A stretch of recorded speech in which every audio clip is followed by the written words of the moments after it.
여러분, 하나님이 기뻐 받으시는 예배가 우리 교회에 여러 가지 지금 4주에 걸쳐서 우리 교회에 어떻게 하는 교회가 하나님이 기뻐하시는 건강한 교회가 될 수 있는가에 대해서 지난 4주에 걸쳐서 말씀을 증거하고 있습니다.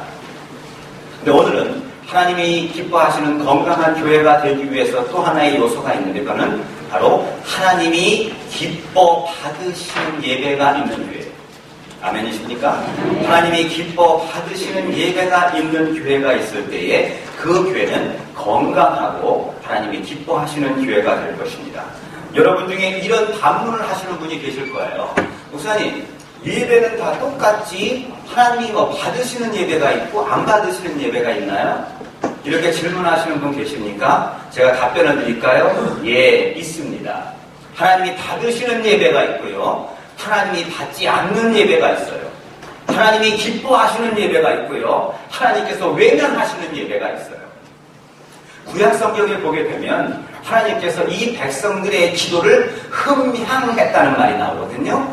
기도를, 이 예배를 하나님께서 이 향기가 향수 같아서 너무 좋아서 냄새를 맡아서요, 하나님이 이 백성들의 예배를 열납했다고 그래요. 열자가 기쁠 열자예요. 납은 받을 납자. 기쁘게 받았다는 거예요. 이 백성들의 예배를. 얼마나 영광스러운 예배입니까? 아멘. 그런데 성경에 보게 되면 이스라엘 백성들이 조금 망했을 때에, 그들의 이 정신과 마인드가 하나님이 기뻐하지 않는 방향으로 나아갔을 때에 그들은 하나님 앞에 영광스러운 예배, 하나님께 연락되는 예배를 드리지 못하고 하나님이 그들의 예배를 싫어했다는 내용이 많이 나옵니다.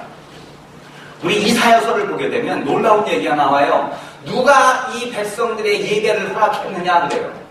나는 이 백성들의 예배를 받지 않겠다는 거예요. 그러면서 누가 너희들을 이 성소 안에 들어오게 하였느냐? 나는 너희들 만나고 싶지 않은데 니네가 왜 왔냐는 거예요. 나는 너희들의 가증스러운 죄물을 받고 싶지 않다. 우리가 드리는 이 죄물을 하나님께 받고 싶지가 않대요. 이런 예배가 있다는 거예요. 말라기서는 어떤 내용이 나오는지 아세요? 누가 이 성전의 문을 닫았으면 좋겠다. 이 역겨운 재물 때문에 이들이 태우는 역겨운 재물, 흠향하는 재물이 아니고 역겨운 냄새 때문에 누가 저 성전 문을 잠궜으면 좋겠다, 닫았으면 좋겠다. 하나님이 이렇게 말씀하십니다. 여러분, 그렇다면 우리 교회는 하나님이 기뻐 받으시는 예배의 삶을 살고 있는 그런 교회입니까? 아니면 하나님이 아이고 저 성전문 좀 닫았으면 좋겠다라고 하나님께서 탄식하는 교회의 예배입니까? 답변을 못 하시겠죠. 근데 보면서 이제 은혜를 나누려고 해요. 여기서 말하는 오늘도요, 가장 대표적인 예배가 하나님이 기뻐 받고 받지 않는 것을 극명하게 표현하는 대표적인 예배가 오늘 창세기 4장 이 첫 번째 예배의 모습이 나오는데요. 이 첫 번째 예배의 모습에서 하나님께서 아벨의 예배는 기뻐 받으시고 다음에 카인의 예배는 기뻐 안 받으셨다는 거예요. 여기서 받았다는 것이 연락했다라고, 하나님은 아벨의 예배 제물을 연락했고 가인의 제물을 연락하지 않았다고 말씀이 나오는데, 이 연락했다는 단어가 무엇이냐? 우리 말이 지금은 연락이라는 표현 안 쓰죠. 지금은요, 누가 보셨는데, 네가 준 선물을 내가 연락했어. 이런 분 없어요. 옛날 얘기, 옛날 고어죠. 그냥 잘 받았어. 그러지. 연락했어. 너무 한문 쓰는 거 같지 않아요? 옛날 표현인데 좋은 표현인 것 같아요. 기쁘게 받았다는 표현이에요. 그런데 여러분, 이 연락이라는 단어가 성경이 쓰여진 히브리말에 사이라는 단어인데요. 사이. 근데 이 단어의 뜻은 뭐냐? 하나님께서 주목해서 봤다는 뜻이에요. 하나님께서 어떤 것을 기쁘게 쳐다본다는 뜻이에요. 그러니까 킹 제임스 한국어 번역에는 하나님께서 관심을 가지고 봤다고 그러고요. 뭐 공동 번역이나 요즘 나온 성경 표준세 번역에 보니까 하나님께서 기쁘게 봤다고 나오는 것도 있고, 하나님께서 관심을 가지고 쳐다보았다라는 표현으로 나와요. 즉 하나님께서 어떤 예배는 관심을 가지고 지켜보는 예배가 있고, 어떤 예배는 하나님께서 관심조차 없는 예배가 있어요. 우리 교회는 하나님께서 관심을 가지고 기쁨을 이기지 못하며 지켜보는 교회의 예배입니까? 하나님께서 관심조차 갖지 않는 예배입니까? 귀한 하나님 앞에 예배 드리자면 하나님 관심 갖는 예배 드려야죠. 그죠? 예. 오늘 본문에 보게 되면 왜 하나님께서 가인의 예배는 가인의 제물을 받지 않고 아벨의 제물을 받았을까? 여러분 궁금하지 않았어요? 옛날 전통적인 우리 장로님들 세대 때에 우리 그 옛날 목사님들은 이걸 전통적 해석으로 이렇게 해석했어요. 근데 지금은 거기에 동의하는 사람은 없습니다. 성경적 해석은 상황과 시대에 따라 컨텍스트에 따라서 바뀐단 말이에요. 옛날에 우리 목사님들은 뭐라고 말하는지 아세요? 왜 가인의 제물은 안 받고 아벨의 제물을 받았느냐? 가인은 고기를 드리지 않고 곡식을 드렸다. 그리고 아벨은 짐승을 잡아서 양을 잡아서 양의 피를 내서 고기를 드렸다. 즉 이 피를 낸 짐승의 제사는 하나님이 기뻐 받으시고, 즉 피 흘림이 있으니까 기뻐 받으시고, 곡식으로 드린 예배는 하나님께서 받지 않았다. 그래서 가인의 예배는 안 받은 거다. 아멘. 그러니까 이런 걸 들으셨지 옛날에, 그죠? 예. 근데 이거는요, 죄송합니다. 틀렸어요. 언제부터 와서 같이 논쟁합시다. 왜 틀렸냐? 이때는 아직요, 레위기 4장에 나와 있는 제사법이 아직 제정되지 않은 상태예요. 그러니까 이때는 뭐 짐승을 잡아야 되는지 곡식을 하는지 몰라요. 모르고 한 건데 그거 가지고 트집잡는 하나는 아니시거든요. 또 여러분, 여기 레위기에도 보게 되면 제사를 드릴 때요, 꼭 하나님이 짐승의 피만, 짐승의 제물만 받느냐? 그렇지 않아요. 하나님이 육식만 좋아하십니까? 하나님이 채식은 안 드시나요? 하나님께서 거기 짐승의 제물만 하는 거 아니에요. 성경에 보면 나중에 우리 설교 공부할 때 레위기와 그 예배에 대해서 예배란 무엇인가 할 때 다 나올 거예요. 거기 보게 되면요, 하나님께서 뭐 번제, 희생제도 있지만 소제라는 것이 있어요. 소제. 소제는 뭐죠? 곡식으로 드리는 예배를 말해요. 그 하나님께서 너희들은 내게 소제를 드릴지니 내가 너를 기쁘게 연락하리라. 소제도 기쁘게 받으신다는 거예요. 곡식으로 드려도 받아요.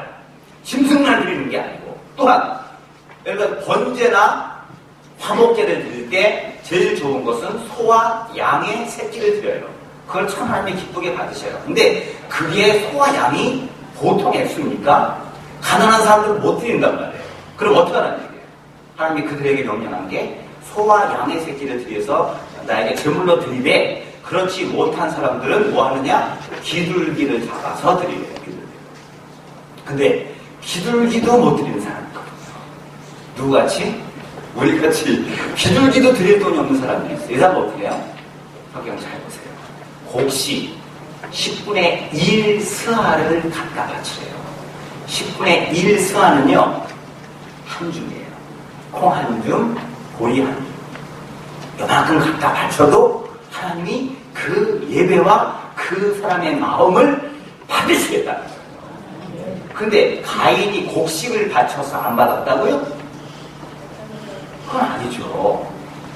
가인의 예배를 안 받은 이유가 있어요. 저는 본문을 잘 보니까 성경 말씀 우리가 한 절도 그냥 볼 수가 없거든요. 가인의 죄물을 안 받은 게 아니고 두 가지 나타났어요. 가인과 누구시냐? 가인과 그 재물을 같이 안 받았어요. 우리 5절 말씀을 보겠습니다. 5절 말씀을 보겠습니다. 5절 말씀 다 함께 시작. 가인과 그 재물은 연락하지 아니하셨습니다. 자, 잘 보세요. 가인의 재물을 연락하지 아니하셨습니다. 맞습니까? 그것도 맞아요. 가인의 재물을 안 받았죠. 그리고 또 뭘 안 받았어요?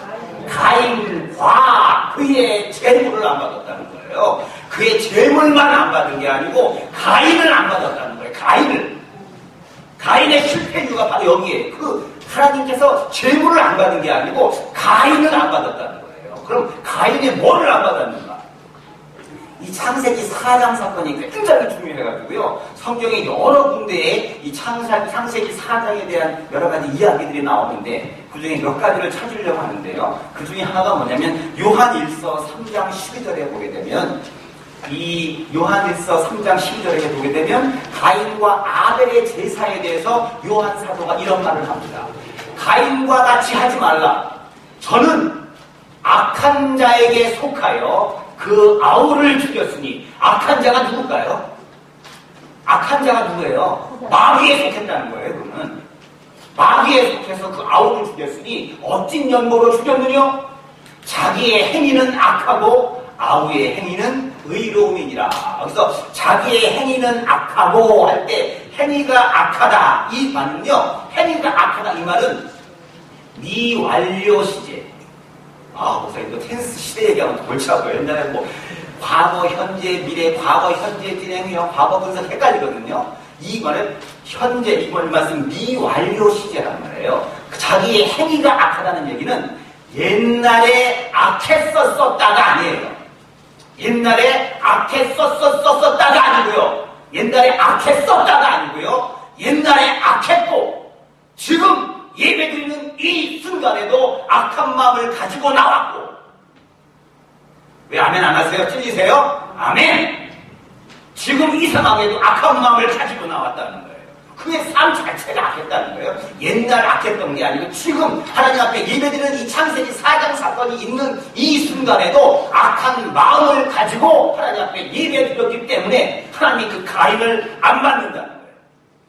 아무리 재물이 좋아도, 아무리 많은 것을 바쳐도, 아무리 많은 액수를 바쳐도 하나님이 안 받으신다는 거예요.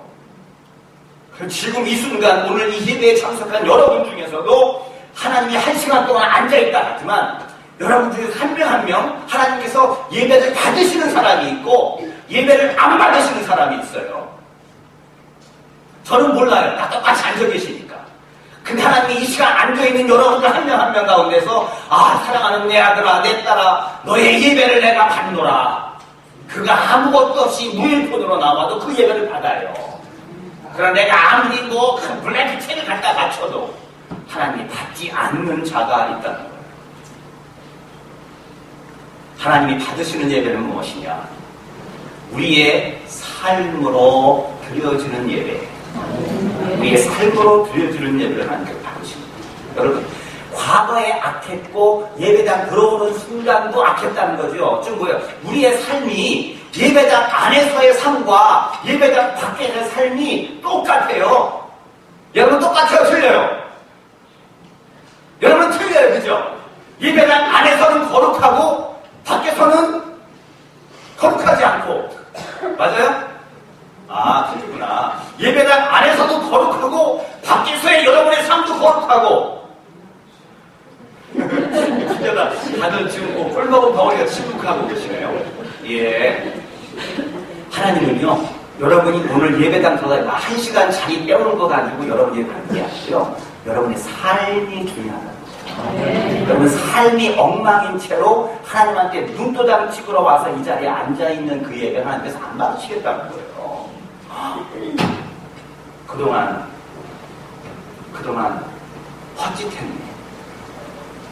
내 삶이 하나님이 기뻐하는 삶으로 살지 않았다면 꼬박꼬박 주일 예배 나왔어도 그 예배 안 받으면은 이거 뭐 헛소리 거 아니겠어요? 제가 한 가지 재밌는 얘기 드려볼게요. 제가 남쪽에 그린빌리에 있을 때 제가 아시는 그 집사님이 건축업을 하시는데 갑자기 건축 경기가 망가지니까 건축을 직장을 가야 됐어요. 그러다 보니 아무것도 없어요. 이제 막 먹고 살기 막막해.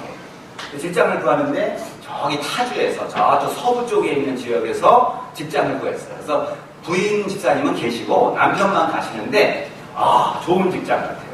직장 사장님이 장로님이셔요. LA 쪽에서 제법 큰 교회 장로님이셔요. 그래서 그 장로님이 동양하시는 공장에 가니 일단 공장 가서 일을 해야 될 거 아니에요? 열심을 다해 일을 하잖아요. 근데 첫째 장로님은 새벽 예배를 빠지시는 분이 아니잖아요. 그리고 주일 예배를 꼬라 참석하시고 항상 모든 공예배에 참석하시고 모든 교회의 새 생활은 가장 존경받는 그런 장로님이 경영하시는 공장에 취직이 됐어요. 여러분 같으면 남편을 보내겠습니까? 안 보내겠습니까? 우리 성가대가 보내야죠. 가서 정신 차리게, 그렇죠? 믿음 좋아하자고 보냈어요. 우리 집사님도 그런 마음을 가지고 집에서 놀면 뭐하냐고. 그 믿음 좋은 장로님이 경영하시는 공장 가서 돈도 벌고 믿음도 잘하고 아침마다 시작할 때 기도 시작한대요. 일주일에 한 번씩 목사님 모셔다가 기도 시작하고 시작한대요. 얼마나 좋은 직장이냐고. 가라고요. 걱정하지 말라고. 갔다 돈 벌어오라고. 갔는데 이 남편분이 한 달 만에 쫓겨왔어요. 우리 집사님이. 쫓겨온 게 아니고 엄밀히 말하면 그만두고 온 거예요. 왜냐? 갑자기 경찰이 들이닥쳤어요, 공장에. 그래가지고 거기 사람들 다 붙잡아갔어요. 그러길래 저는 무슨 신분 때문에 막 다 들어왔네. 그게 아니라는 거예요. 연방경찰이 들어왔대. 연방경찰이. 다 붙잡아갔대. 남의 사람들 다 조사하고 풀려나고 그 장로님이신 사장님만 구속됐는데 이게 굉장히 연방법에 걸리는 큰 법에 걸렸다는 거예요. 왠지 아세요? 그분이 공장이 무슨 공장이냐면 우리 남자분들 그 골프채 중에서 핀이라는 거 알아요? 핀? P-I-N-G, 핀. 공이 잘 나가서 핀 나가서 핀인지 모르지만 골프채 중에 핀이라는 게 있는데 그게 비싼 거래요. 근데 이분이 전혀 핀과는 관계없는 퐁도 아니고 뽕도 아닌데 전혀 그와 관계없는 그냥 이게 쇠 같은 거 말아가지고 가짜 핀을 만들어서 껴가지고 브랜드는 핑 해가지고 핑 써놓고 이베이로 판매를 한 건데 1년에 몇백만 불 수익을 얻은 거예요. 근데 이게 다 가짜예요.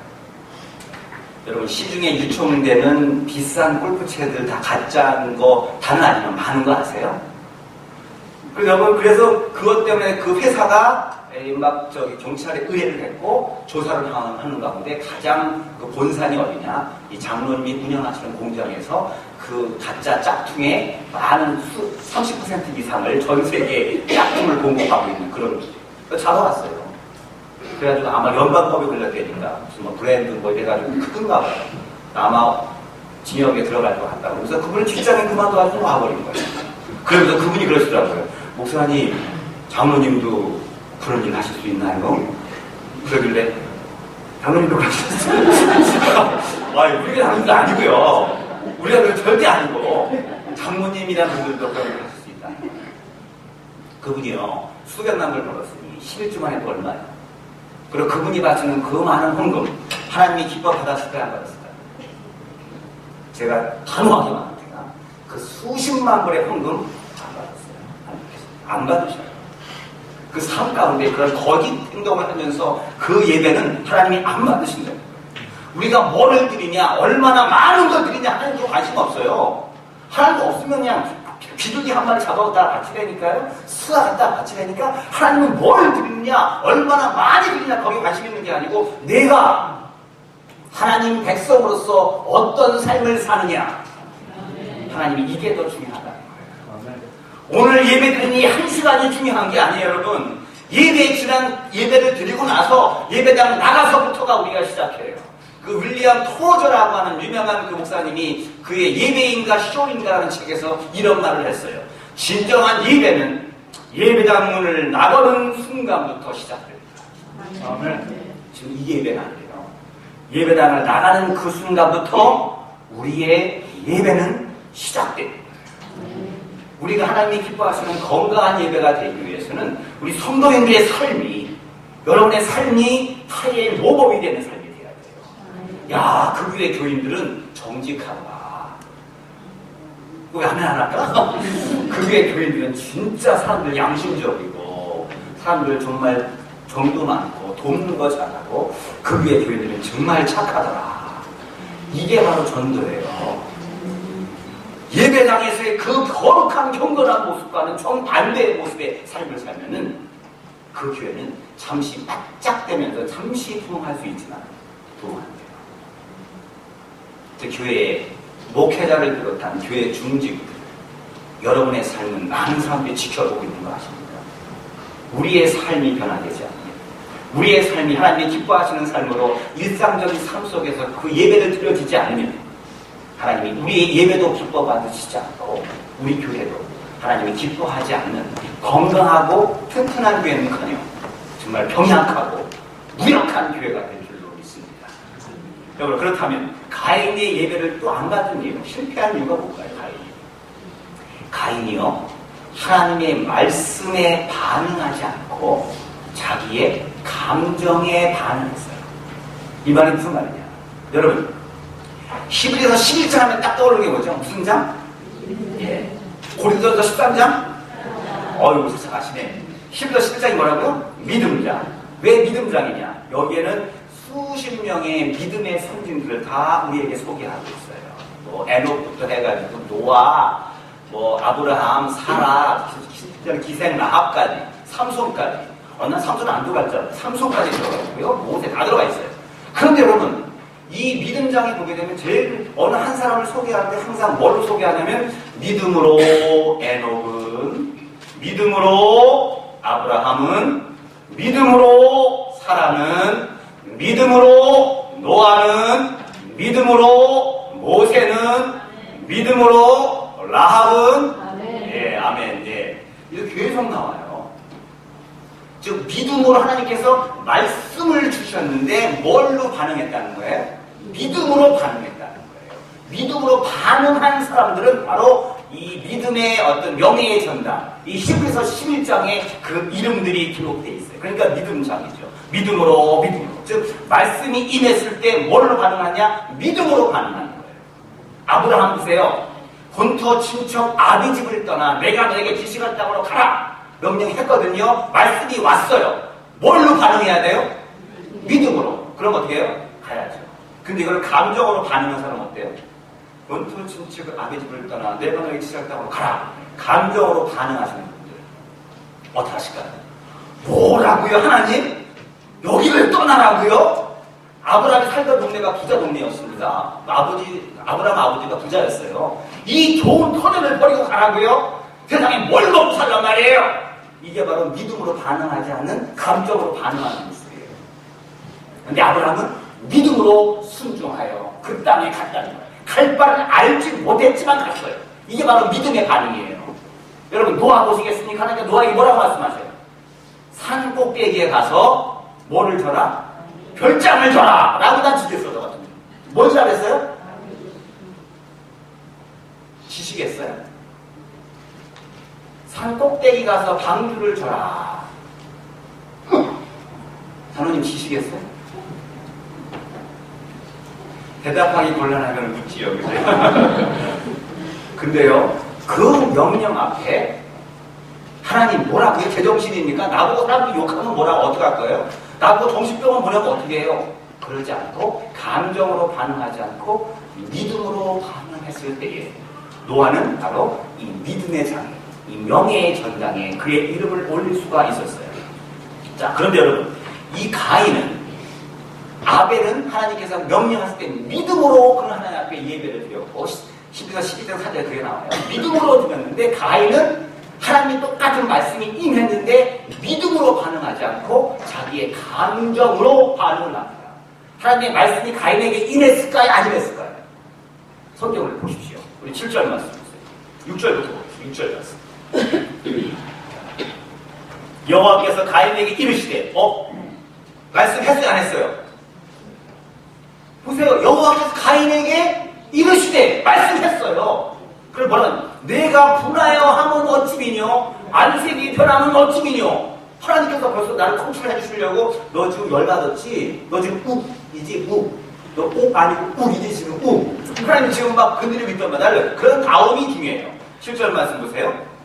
7절 말씀. 내가 선을 행하면 어찌 낯을 들지 못하겠느냐?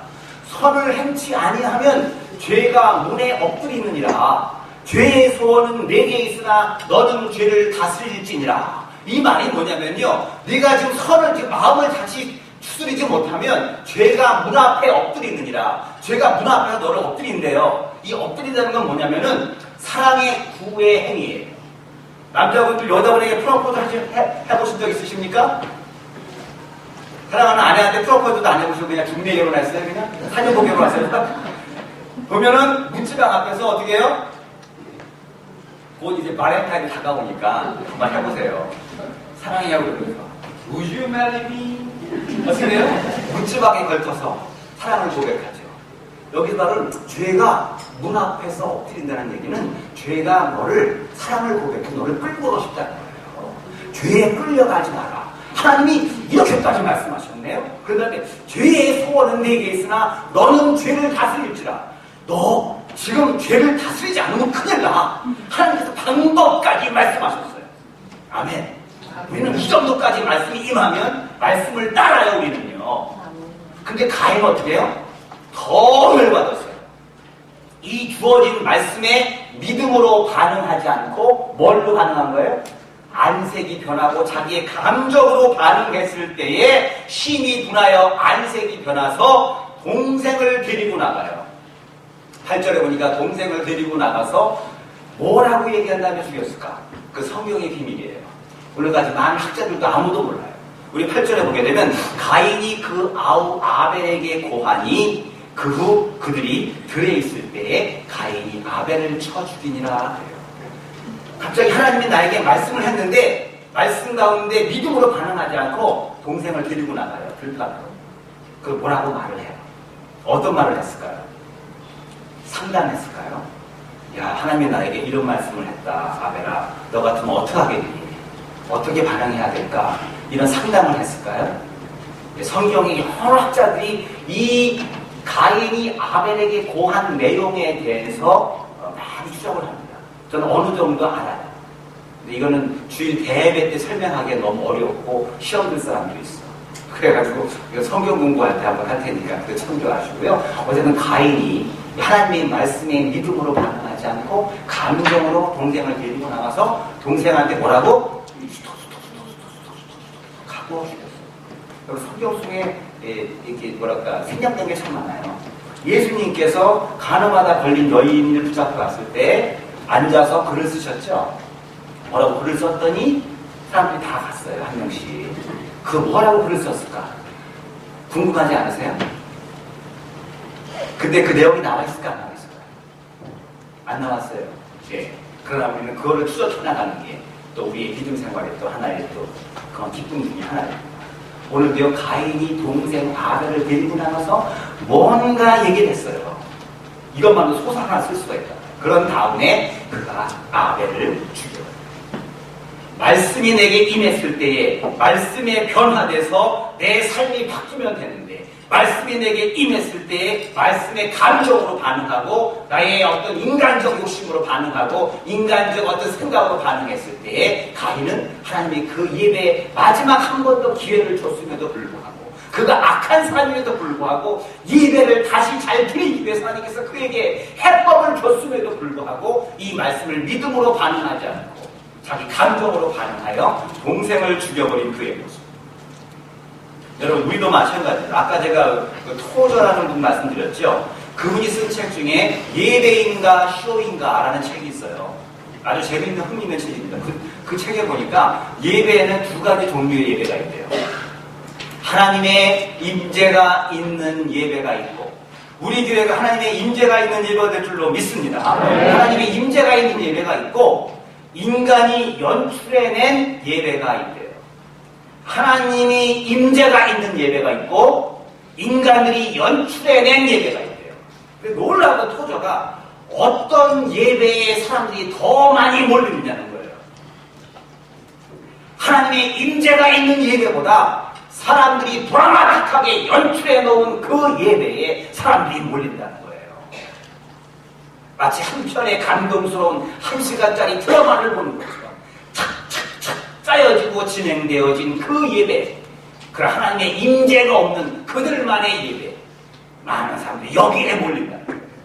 그러나 정말 하나님의 임재가 있는 예배, 우리의 죄사함이 있는 예배, 예수님의 십자가의 보혈이 있는 예배, 예수님의 고난이 선포되는 예배, 우리가 죄인이라는 고백이 나오는 예배, 우리 하나님 앞에 깨지고 죽는 예배, 내가 십자가에 달리는 예배, 이런 예배는 사람들이 안 몰린다. 그러나 거기에 하나님의 임재가 있다. 저는 종종 이게 저의 딜레마입니다. 우리 교회 지금 여러 부서가 열심히 하지만 우리 예배부가 참 열심히 잘 준비하잖아요. 뭐 프로젝트 얼마나 열심히 기가 막히게 드라마틱하게 준비합니까? 열심히 준비합니다. 그러나 이 드라마틱하고 너무나도 잘 준비된 이 잘 짜여진 예배가 하나님의 임재가 없다. 이거는 말짱 도루묵이에요. 하나님의 임재가 있는 거예요. 여러분, 아까 그 소재하고 그 재물 곡식하고 짐승을 했잖아요.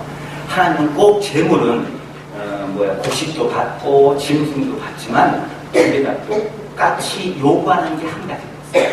짐승은 산채로 와서 잡으면 안 돼요. 산채로 재물로 가져 들어오면 안 돼요. 뭐래요? 반드시 죽여야 돼요. 곡식도 낫으로 빈 다음에 그대로 곡식단 갖다가 바치는 거 안 가는 거예요. 반드시 요구하는 게 뭐예요? 그거를 또 쿡 하나 껐다. 그거를 빠우래요. 빠는다는 표현 아죠? 레인 빠는 거예요. 즉 짐승을 죽이라는 얘기는 뭡니까? 짐승을 그냥 죽이는 게 아니에요. 짐승 죽이기 전에 꼭 레위기에 보면 나와있죠. 어떻게 죽여요? 짐승 머리 위에 손을 얹어요. 이것은 뭐냐? 원래 누가 죽어야 되는데? 내가 죽어야 되는데 네가 대신 죽는 거예요. 기도하고 누가 잡아요? 제물을 누가 잡아요? 제사장. 맞습니까? 레위기 잘 보세요. 여러분, 요세푸스의 역사 기록에 의하면 예수님 당시에 6월절 때 60만 마리의 양을 잡는답니다. 아주 피바다를 이룬대요. 양의 피바다. 제사장이 60만 마리를 잡다 보면은 다들 몸살나 죽게? 누가 잡아요? 잘 보세요. 레위기 당연히 성경 발표할 거예요. 누가 잡아요? 내가 잡아요. 제사장 갖던 거 바치는 거 바치기만 하는 거예요. 내가 잡는 거예요.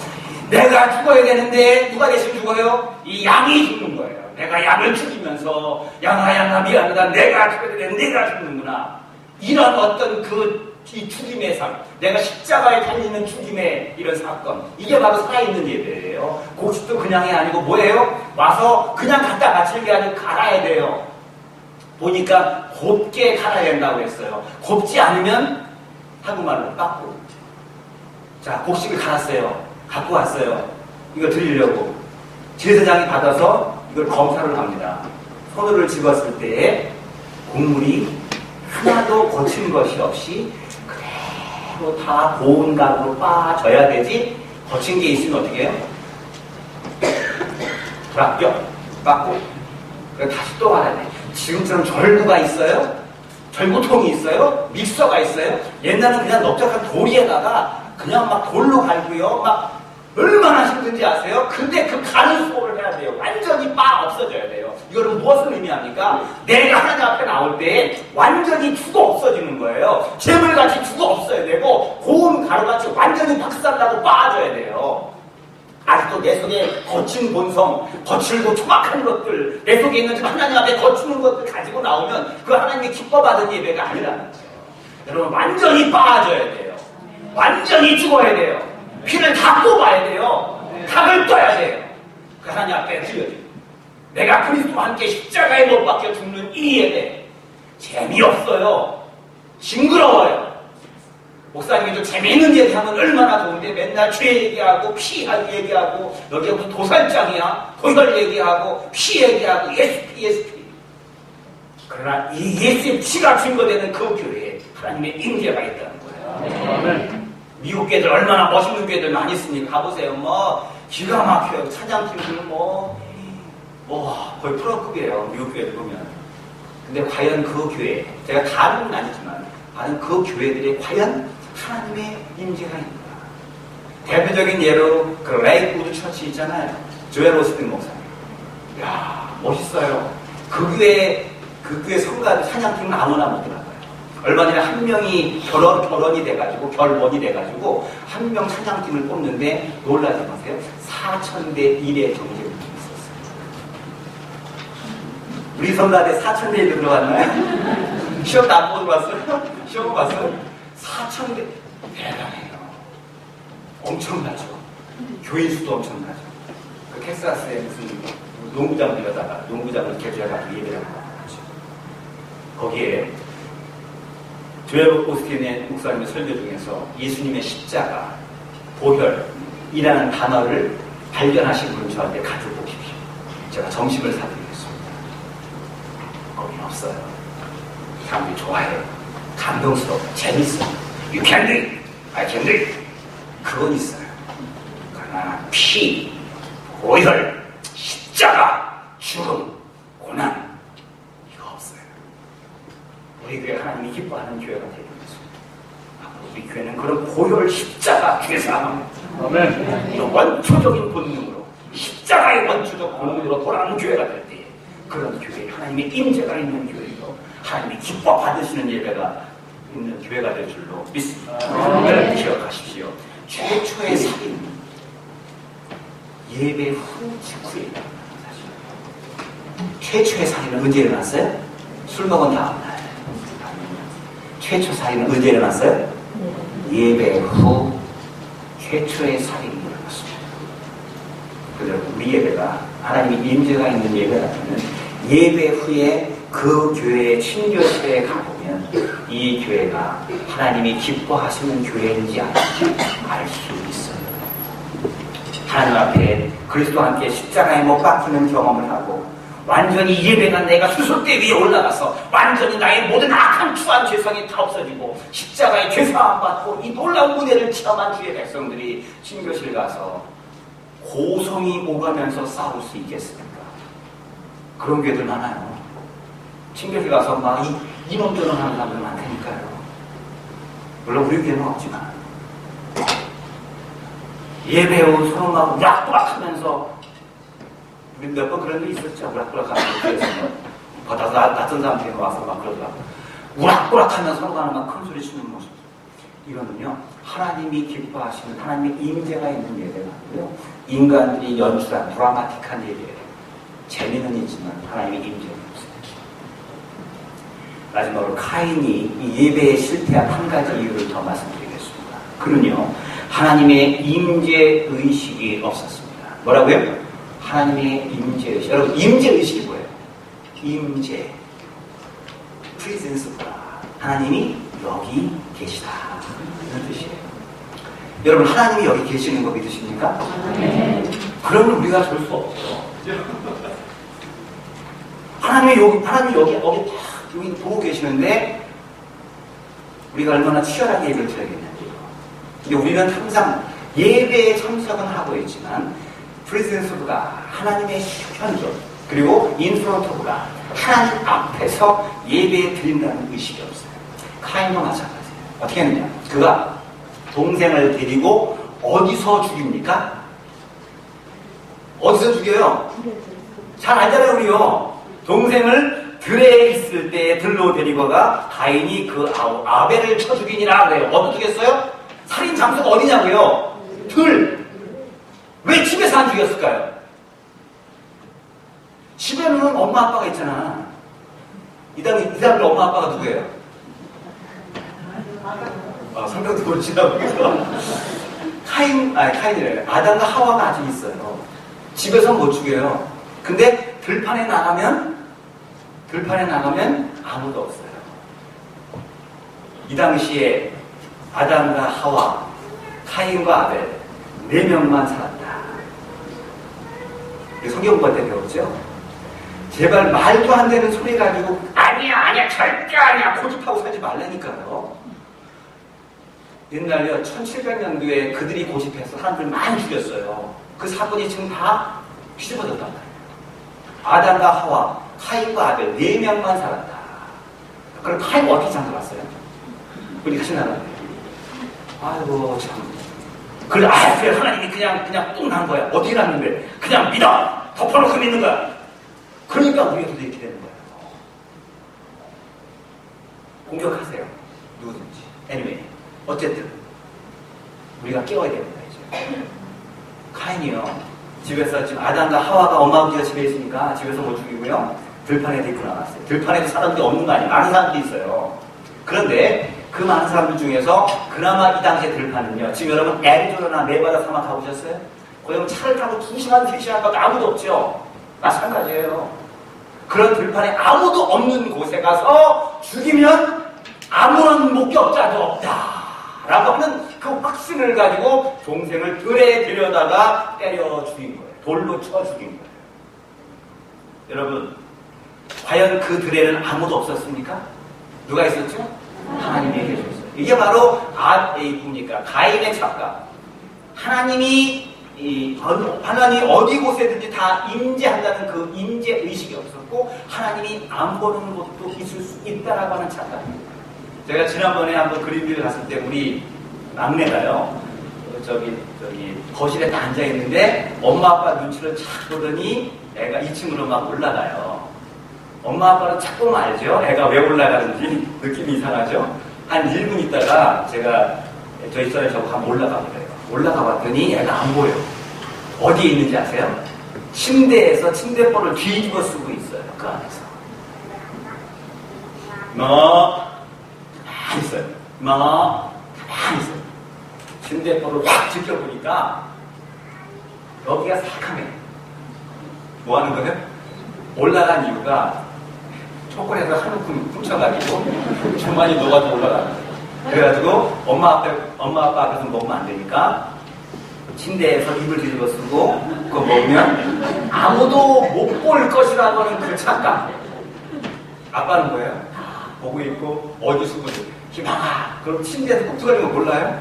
아빠는 알아요. 자기는 모르는지 알아요. 지금은 좋아졌는데 작년까지는 숨바꼭질 할 때 금방 숨어요. 왠지 아세요? 고개만 딱 돌리는구나. 자기가 안 보면 아빠도 못 찾는 줄 알아요. 근데 여러분 똑같아요. 우리 꼭 이것만 묻죠? 하나님도 마찬가지예요. 우리가 하나님이 안 보실 수 있을 것이라고 착각하는 사람들이 얼마나 많은지 몰라요. 여러분 보세요. 야곱도 마찬가지죠. 창세기 28장에 그가 도망가다가 광야에서 하나님을 만납니다. 근데 깜짝 놀랐던 그거예요. 그가 창세기 28장 16절에 보니까 하나님이 이곳에도 계시는구나. 하나님께서 이곳에도 계시거늘 내가 알지 못했도다. 거기다 단을 쌓아요. 저 하나님이 아버지 집 동네에만 계시는 분이지 않았어요. 근데 이 광야에까지 함께 계시는 하나님. 여러분 하나님은 어디 계시나요? 솔로몬의 잘못이 뭔지 아세요?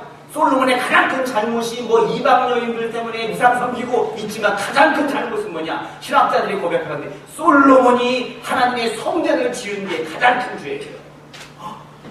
성전 지은 게 무슨 죄인데요? 성전을 지어서 화려한 성전 안에 하나님을 가두어 놓으려고 했던 그의 의도. 하나님은 여기에 계시면 됩니다. 성전에 편하게 계세요. 밖에 나다니지 마시고 날씨도 추우니까 감기 걸려요. 성전에 가만히 앉아 계시고 우리가 일주일에 한 번씩 와서 만나기를 주니까 여기 가만히 계세요. 그리고 밖에 따라 나오지 마세요. 절대로. 우리가 그렇잖아요 지금. 하나님 여기 계세요. 내 삶의 현장에 따라오시면 안 돼요. 그러니까 오늘 어디 중요한 데 가서 따라오시면 안 된다고요. 이렇게 솔로몬이 하나님을 성전에 가두어주려고 했던 거예요. 이 솔로몬의 문제. 여러분 아브라함도 마찬가지예요. 하나님의 임재를 느꼈다가 가끔은 까먹어요. 가나안 땅에 갔는데 기근이 왔어요. 기근이 왔으니까 갑자기 하나님이 여기 함께 계시지 않나 보다. 아니 하나님이 함께 계시면 기근의 땅이 어찌 약속의 땅에 기근이 올 수 있는가 하면서 어디로 도망갔어요? 애굽으로 도망갔죠. 여러분 그런데 그 자리에 하나님이 계셨어요? 안 계셨어요? 기근 가운데도 하나님이 계셨다는 거예요. 하나님이 우리 잘 나갈 때만 옆에 계시는 게 아니에요. 여러분 잘 나갈 때는 하나님이 나와 함께 있는 게 느껴지시죠? 잘 나갈 때 항상 날 도와주시는 것 같잖아요. 내 옆에 계시는 것 같죠? 내 뒤에 계시는 것 같나? 앞에서 끄시는 것 같아요? 항상 하나님 옆에 계시는 것 같아. 잘 나갈 때. 그러면 안 나갈 때는 그때는 내 옆에 있는 거 느끼세요? 아브라함은 못 느꼈어요. 기근이 오자 여기 하나님의 임재의식을 느끼지 못하고 가버렸어요. 여러분 예수님의 제자들이 고난 가운데 풍랑에서 괴로이 노를 저을 때에 그들이 주님이 어디 계시냐고 원망하고 불평했어요. 그때 주님이 복음서에 잘 보세요. 주님이 그들을 어떻게 했다고요? 보시고 그들을 봤대요. 괴로이 인생의 노를 젓고 있는 이 삶의 현장에 주님이 어디 계시다고 불평하는 우리에게 주님 우리를 보시고 보고만 계신 게 아니고 우리를 위해서 물 위로 걸어오시잖아요. 이런데 우리는 주님을 돌아보고 주님을 보고 유령이라 하더라 했더니 주님을 하래요. 내니 두려워 말라. 너의 고난의 현장에도 내가 함께 있다. 어느 곳에 있든지 하나님은 무소부지하다는 사실. 이걸 항상 우리가 느낄 수 있어야 돼요. 다윗도 상당히 믿음이 좋은 사람인데 한순간에 이게 훅가닥 해버리니까 정말 정신이 없네요.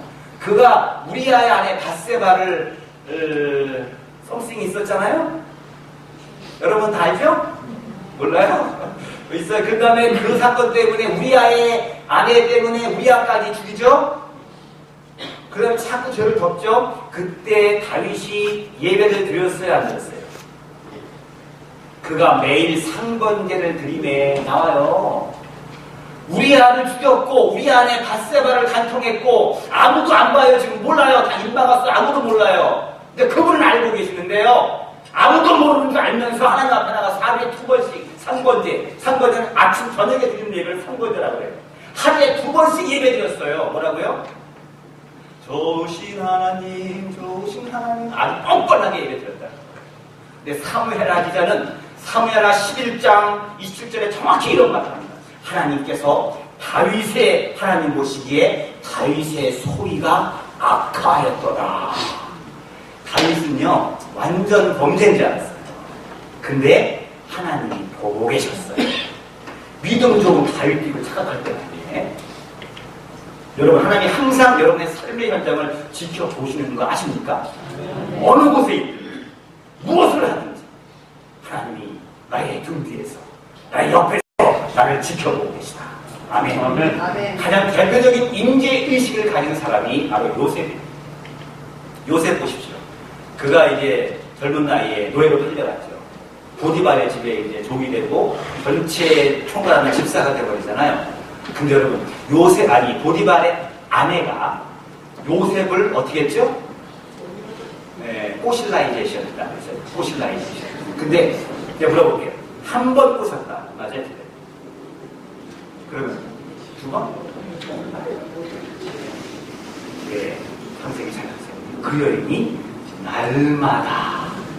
날마다 숨쉬는 순간마다 눈만 마주치면 주인 하나님께서 나에게 이렇게 나를 유혹하고 계시니 주여 주 뜻대로 하옵소서 할 수도 없고 주여 시험에 들게 하지 마옵소서 할 수도 없고 주여 감당할 만큼의 시험을 준다고 하셨사오니 이게 감당할 만큼의 시험을 할 수도 없고 날마다 유혹해요. 주인 하나님. 또 상대방은 바로 주인 하나님이에요. 나의 생사여 여탈권을 쥐고 있는 그 하나님이 아무도 안 보는데 날마다 나에게 손을 벌려요. 그냥 걸렸겠어요? 라고 좀 생각하겠습니다.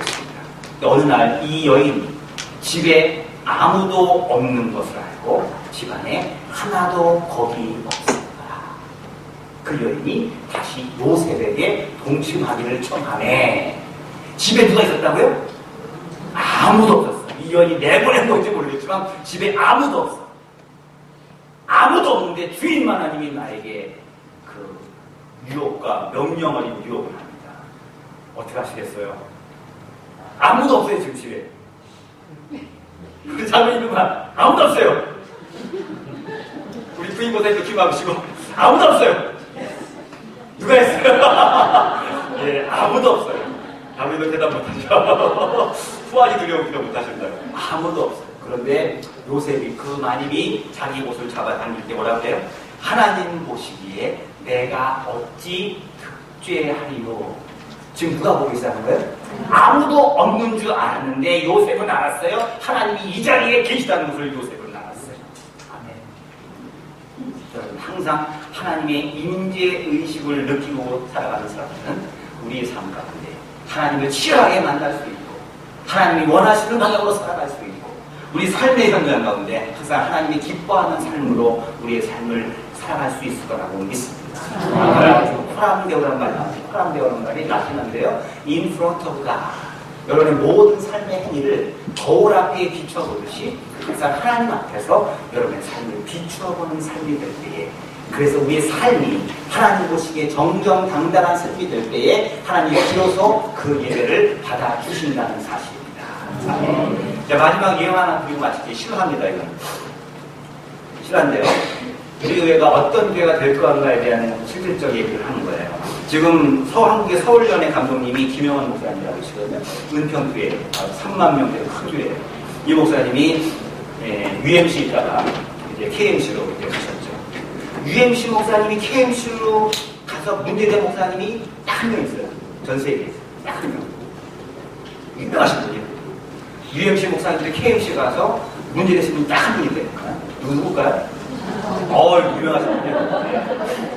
아주 스카우트가 근데 그냥 그분만 문제가 됐던 것 같아요. 왠지 모르겠어요. 근데 이분이요, 정말 미국에 오셔서 목회하시면서 찰스턴에서 정말 맨 땅에 헤딩했다는 표현을 개척해서 부흥하신 분이 있어요. 이분이 옛날에 저희 교회 부흥에 오셨거든요. 찰스턴에서 굉장히 큰 부흥을 이루고, 찰스턴 아시죠? 남쪽에. 거기다가 LA 쪽에 있는 큰 교회에, 우리 KMC 처치에 무슨 교회를 무슨 교회인지 알 거예요. 그 교회에 담임 목사님 1,000명이 갔어요. 목사님이 그때 다니신 다음에 몇 년 있다가 저희 교회 부흥에 오셔서, 그러니까 저에게 그 간증을 할 때 막 오시더라고요. 어떤 얘기를 하시냐면은, 본인이 LA 교회에 갔는데, 새 세신자 부부가 왔대요. 교회에. 세신자 부부가 왔는데, 남편분보다 여자분이 나이가 13살이 많대요. 부인이. 근데 그럴 수 있죠. 그게 무슨 문제가 돼? 사람은 나이를 초월하고 국경도 초월할 수 있죠. 나중에 이렇게 목사님하고 식사하면서 얘기한 즉슨 부인분이 먼저 신전에 미국에 왔거든요. 미국에 왔는데 남편과 사별하고 혼자 살면서 뉴욕의 플러싱 그쪽 지역에서 그냥 트레잡을 뛰면서 아주 고생하며 살고 있었어요. 식당에서 살고 있었어요. 그런데 당시에 뉴욕의 젊은 유학생 식당에 밥 먹으러 막 그러다가 이 13살 연상의 누님을 보고 마음이 반한 거예요. 13살 차인데도 반할 수 있어요. 그래가지고 이 유학생이 이 분에게 결혼을 요청했어요. 프로포즈를 했어요. 내가 자네같이 유학생 궁금한 학생이 나하고 결혼해. 누님 결혼해 주십시오. 그래서 결혼했어요. 우리 교회를 다니는데 뉴욕에서 출석한 교회, 한인교회 잘 봉사하려고 교회를 다녔는데 다니는 교회마다 뭐가 있어요? 입방 아들이 소설을 쓰기 시작합니다. 너무 스트레스 받고 힘들어가지고 이 남편이 아직도 대학원에 있는 마치고 이제 저기 뉴욕 LA 쪽에 이제 직장을 가지고 여보 이제 뉴욕 떠납시다. 아는 사람도 많고 별것도 아니고 자꾸 당신하고 나하고 말들이 많아서 교회 가면은 은혜 못 받고 스트레스 받고 와. 우리 교회는 그런 게 아니잖아요. 그죠? 그래가지고 그 사람들이 이제 저기 뉴욕에서 LA로 지구였네. 미국을 횡단해가지고 왔어요. 온 게 목사님에게 LA 교회. 목사님도 가신 지 얼마 안 됐고. 내가 두 분이 믿음도 좋고 남자들은 아주 엘리트면서 실력도 좋고 믿음도 좋고 또 부인도 참 순수한 믿음의 사람이에요. 참 이쁩니다. 그 교회를 이제 우리 함께 열심히 교회를 세우고 기도하고 풀었는데 이 교인들이 문제예요. 역시나 왜 똑같아요. 우리 교회는 안 그렇잖아요. 그죠? 뉴욕에서 그렇게 해서 왔는데 LA도 똑같아요.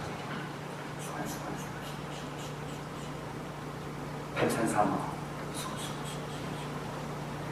너무 많은 말들이 나오고 한 번은 결정적인 일이 있었어요. 목사님 그 말을 한번 보시더라고요. 교회가 크니까 교인들끼리 몰라요. 이분이 부인분이 식사를 받고선 자리가 있는데 딱 앉았어요. 밥을 먹다 보니까 거기 그분들이 막 대화를 하는데 안녕하세요 인사하고 왔는데 어떤 사람을 막 씹더래요. 사실이 아닌 말을 막 씹는 거예요. 소설을 쓰는 거예요. 그게 누구예요? 나예요. 나를 한 번도 본 적이 없는 사람들이 우리 남편에 대해서 막 소설을 써요. 별의별 거기 이분이 충격을 받았어요. 그 다음에 집에 갔대요. 집에서 막 울고 있으니까 남편이 여보 왜 이래? 여보 우리 딴 데로 갑시다. 그 남편이 이제 또 어디 가? 뉴욕에서 여기까지 왔는데 딴 데 말고요. 아무도 우리 흉보지 않는 남편이 여보 같이 갑시다. 그래서 두 부부가 음독 자살을 했어요. 사실이에요. 누구 때문에? 누구 때문에? 교인들 때문에. 그래요? 그러면 음독 자살을 후에 목사님이 장례식을 치려고 했더니 교회에 우리 장로님들 거기에 중직들이 목사님 자살한 사람들은 천국 못 가니까 목사님 장례식 집사하지 마십시오. 나쁜 선례가 됩니다. 아니 내 양떼를 내가 장례식을 직접 못하면 누구 시켜? 중시키나 스님이 할 거예요? 그래서 목사님이 그걸 반대로 했대요. 장례식을. 그랬더니 평소에도 제법 왔더래요. 까만 옷 입고 슬픈 표정을 짓고 목사님이 장례식 하는데 하도 이 두 부부가 안타까워서 여러분 최민식이가 왜 죽은지 아세요? 걔도 크리스찬이고요. 엄청난 악성 댓글 때문에 걔가 자살하게 만들어요. 교인들이 어떻게 했길래 그렇게 만들어요, 교인을? 목사님이 이 장례식을 집전하다 보니까 많이 와 있더래요. 수백 명 와 있더래요. 1000명 가까이. 목사님도 보통 분 아니거든요. 하나님, 제가 사건 목사입니다. 그랬대요. 그랬더니 저기 많은 분들이 아멘. 우리 목사님 참 겸손하시구나. 그 다음에 하나님, 제가 사건 목사입니다. 제가요 양떼를 키운다고 목회했는데 제가 양떼가 아니고 늑대 새끼들을 제가 키웠습니다. 용서해 주십시오. 그 장례식 끝나고 목사님이 다 교회 사임하신 거예요. 멋있게. 근데 멋있게 사임하니까 또 큰 교회에서 또 불러가시네. 원래 멋있게 사임하면 원래 멋있는 데가 그리고 한국 은평교회라고 커요. 작은 교회. 한국 5번째 거예요. KBS 중에서. 그 교회 다니는 사람 지금 강릉이나 계십니다.